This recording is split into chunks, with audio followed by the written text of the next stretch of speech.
Hello hi to all. Shri Vasavi Kanyaka Parameshwari అమ్మవారి ఆత్మార్పణ దినోత్సవం 102 కలశాలతో అమ్మవారికి ఊరేగింపు జరిగింది. శ్రీ వక్కలగడ్డ భాస్కర్రావు గారి ఆధ్వర్యంలో శ్రీ వాసవి కన్యకా పరమేశ్వరి అమ్మవారి ఆత్మార్పణ దినోత్సవం వాసవి క్లబ్ ఉత్సవ్ విజయవాడ కపుల్స్ వాళ్ళు నిర్వహించారండి. చాలా ఘనంగా జరిగిందనమాట. చాలా వాసవి క్లబ్బులందరం కలిసి చాలా బాగా చేసుకున్న గొప్ప పండగండి ఇది. ఎంతో ఘనంగా జరిగిందనమాట.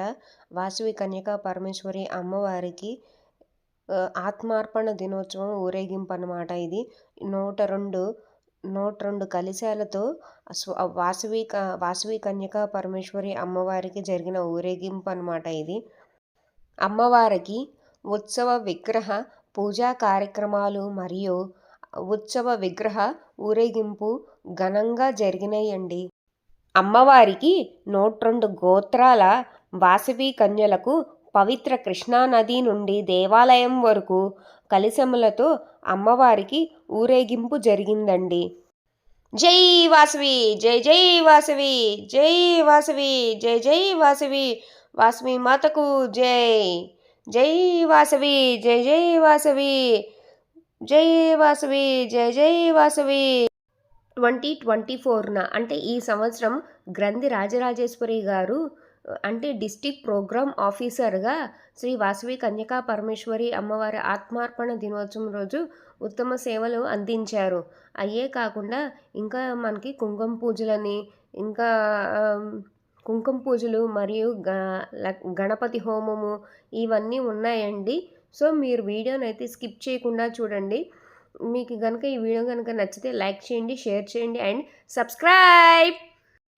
శ్రీ దేశు సుబ్బారావు వెంకట నాగరత్నమ్మ వాసవి కళ్యాణ మండపం ఎక్కడంటే ఇది శివాలయం సెంటర్, భవానీపురం, విజయవాడ 12 అక్కడ జరిగిందండి. ఇది శ్రీ వాసవి కన్యకా పరమేశ్వరి అమ్మవారి ఆత్మార్పణ దినోత్సవ కార్యక్రమాలన్నీ కూడా ఇక్కడ జరిగిందనమాట. ఇదిగోండి లక్ష్మీ గణపతి హోమం అనమాట. ముందుగా అన్నీ ఇక్కడ చేసామన్నమాట. ఇక్కడైతే 102 కలశాలతోటి అక్కడ కృష్ణానది దగ్గర వరకు వెళ్ళారనమాట. సో ఊరేగింపు అనేది అక్కడి వరకు వెళ్ళింది.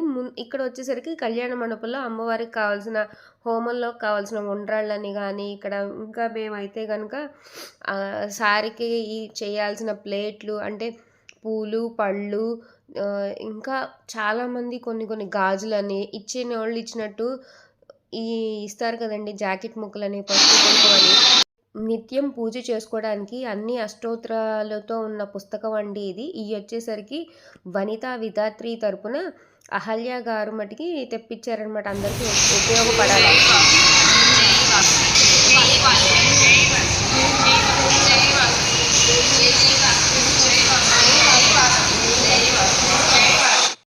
ఈ సంవత్సరం 2024లో అహల్య గారు అనేది సెక్రటరీగా వారి బాధ్యతలు అయితే తీసుకున్నారండి. వనితా విధాత్రి క్లబ్ తరపున. వాసవి క్లబ్ అంటేనే సర్వీస్ అండి. సో ఈ క్లబ్ తరపున వనితా విధాత్రి తరపున సర్వీస్ అనేది అహల్య గారు తీసుకున్నారన్నమాట. సో రానే వచ్చారు వీళ్ళు. మనకి ఊరేగింపు అనేది జరిగింది కదా. 102 కలశాలతోటి కృష్ణానది వరకు వెళ్ళి వచ్చారనమాట. అమ్మవారిని అయితే వాసవి అమ్మవారిని శ్రీ వక్కలగడ్డ భాస్కర్రావు గారు అయితే ఇదిగోండి తీసుకొని వచ్చారు. వారికి వారు పోసి హారతి ఇచ్చి కొబ్బరికాయ కొట్టారనమాట. సో లోపల అయితే పైకి తీసుకెళ్ళి అమ్మవారిని అయితే అక్కడ కూర్చోబెట్టి దంపతులు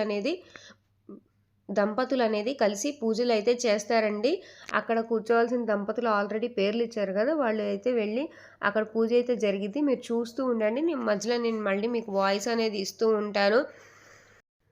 చూడండి ఎంతమంది చిన్నపిల్లలు పెద్దవాళ్ళు అమ్మవారి అనుగ్రహంతో అసలు చిన్న పిల్లలు వచ్చారనమాట. కలశం పట్టుకొని ఎంత అమ్మవారి అలా ముద్దుగా కనపడిందంటే వాసవి అమ్మవారు ఆ బాల రూపంలో ముద్దుగా ఉందన్నమాట. నాకైతే అంత బాగా చెప్పాలనిపించింది ఈ మాట అయితే కనుక. ఇగోండి చిన్నపిల్లలు అనేది పెద్దవాళ్ళు అనేది పొద్దున్నే లెగిసి రావటం అనేది అమ్మవారి అనుగ్రహం అనమాట. వాసవి అమ్మవారిని పైన అప్స్టైర్లో వచ్చేసరికి ఆల్రెడీ మండపం అవన్నీ సెట్ చేసేసారు ముందుగానే. సో, అమ్మవారిని ఇక్కడ కూర్చోబెట్టారు. తర్వాత కలశాలు, వాటికి కావాల్సిన అభిషేకాలు అయన్నీ కొన్ని పక్కన పెట్టారనమాట. అదే కాకుండా ఇక్కడ సైడ్‌కి మీకు చూపిస్తాను. సైడ్‌కి ముత్తైదువులైతే గనక ఇక్కడ వాటికి కావాల్సిన జాకెట్ ముక్క, కలశానికి కావాల్సిన ప్రిపరేషన్ అయన్నీ చేస్తున్నారు. ఆ పిల్లలు చూడండి ఎంత స్వీట్‌గా చిన్న చిన్న పిల్లలు అంత పొద్దున్నే లెగిసి రావటం, పూజలో ఉండటం. నాకైతే చాలా క్యూట్‌గా అనిపించిందనమాట. అమ్మవారి అనుగ్రహంతో చూసారు గదండీ! వీటికి ఇక్కడ చూసారు గదా! చాలామంది సేవ చేస్తున్నారు. అమ్మవారి వాటికి కలశాలకి జాకెట్ ముక్కలు అయన్నీ ఫోల్డ్ చేయడం, వాటికి కావాల్సిన ఇంకా సామాన్లు, ఇంకా చాలా పనులుంటాయి గదండీ! మీకు తెలియంది కాదు. ఈ పిల్లలందరిని ఒక్కసారి అలా చూపించాలనిపించిందనమాట. హాల్‌లో ఉన్నోళ్ళ కళ్యాణ మండపంలో ఉన్నోళ్ళందరిని. అందుకే అలా ఒక్కసారిగా మీకలా చూపించి, ఇక్కడ దంపతులైతే పూజకి అయితే కూర్చున్నారు. వాటికైతే పూజ అయితే జరుగుతూ ఉంది. సో, మీరు చూస్తూ ఉండండి. ఎక్కడ స్కిప్ చేయగాకండి. మీకైతే బోర్ కొట్టకుండా నేను వాయిస్ కూడా ఇస్తూ ఉన్నాననమాట. మధ్యలో ఏమన్నా కుదిరితే సాంగ్ కూడా యాడ్ చేస్తాను.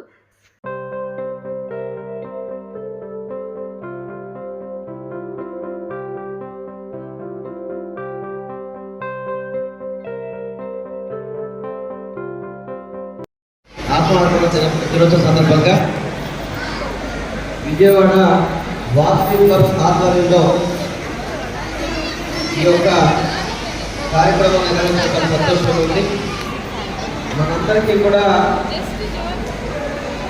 ఇలవేల్పు వాస్తు మాత యొక్క ఆశీస్సులు ప్రతి ఒక్కరి మీద కూడా ఉండాలని చెప్పని నేను మనస్ఫూర్తిగా కూడా కోరుకుంటున్నాను. ఈరోజు ఎంతో సాంప్రదాయ పద్ధతిగా వకాల భాస్కరరావు గారు, దేశ బ్రహ్మేంద్ర గారు, ఇతర వాస్తవికుల సభ్యులను కలిపి సంయుక్తంగా ఈ కార్యక్రమం నిర్వహించడం సంతోషంగా ఉంది. ఎంతోమంది వాస్తవిక మత వారసులుగా మనందరం కూడా చాలా చక్కగా ఈరోజు ఇంత చక్కగా ఉన్నామంటే కారణం వాస్తవిక మత ఆశిస్తుంటే అందరికీ కూడా తెలియపరుచుకుంటూ ఈరోజు ఈ కార్యక్రమం చేసిన నిర్వాహకులందరికీ కూడా వాస్తవిక మత ఆశిస్తుందని మనస్ఫూర్తిగా కోరుకుంటూ సెలవుస్తాం. అమ్మవారి ఆత్మార్పణ రోజు రావటం అనేది చాలా సంతోషంగా ఉంది. వెల్లంపల్లి శ్రీనివాసరావు గారు కూడా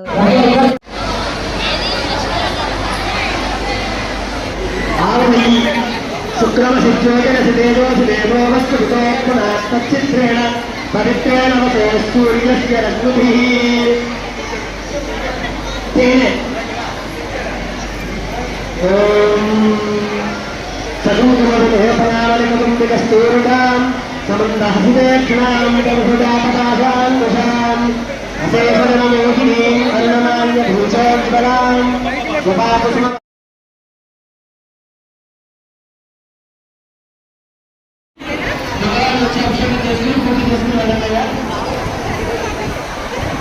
కేవలం మగవాళ్ళకి మాత్రమే అభిషేకం చేయడానికి అవకాశం. చక్కగా మగవాళ్ళు వచ్చి అభిషేకం చేసుకుని వెళ్ళాలి.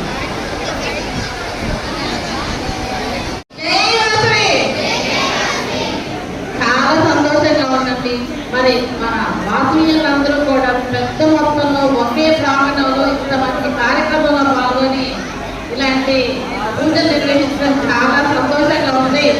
మరి ఇలా చేయడమే అమ్మవారికి చాలా సంతోషం. మరి సామూహికంగా చేయడం అనేది చాలా గొప్ప విషయం. మరి ఇలాంటి కార్యక్రమానికి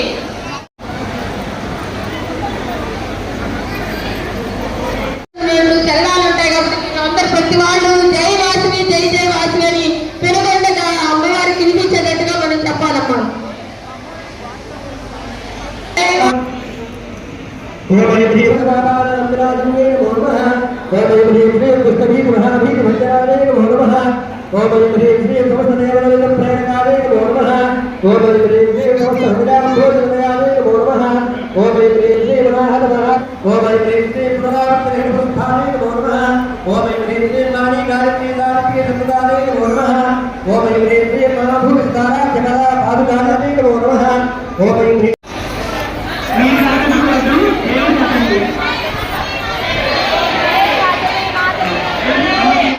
చూశారు కదండి. మీకు ఈ వీడియో కనుక ఎలా ఉందో నాకు కామెంట్ బాక్స్లో షేర్ చేసుకోవడం అసలు మర్చిపోద్దు. ఎవరైనా మిస్ అయిన వాళ్ళు కూడా ఈ వీడియో చూస్తూ అందరికీ అమ్మవారు శ్రీ వాసవి కన్యకా పరమేశ్వర అమ్మవారి ఆశీస్సులు ఉండాలని కోరుకుంటూ సో ఇక్కడ వచ్చేసరికి లక్ష్మీ గణపతి హోమం అయితే జరుగుతుందండి. ఇక్కడ నేను ఇగోండి ఈ ఇన్విటేషన్ అన్నది కూడా నేను పిక్స్ అయితే యాడ్ చేశానన్నమాట. చాలా బాగా జరిగింది. అమ్మవారి ప్రసాదం కూడా అందరూ భోజనం చేసి వెళ్ళారనమాట. లాస్ట్లో మీరు ఏం చేయాలో చెప్పండి. సబ్స్క్రైబ్.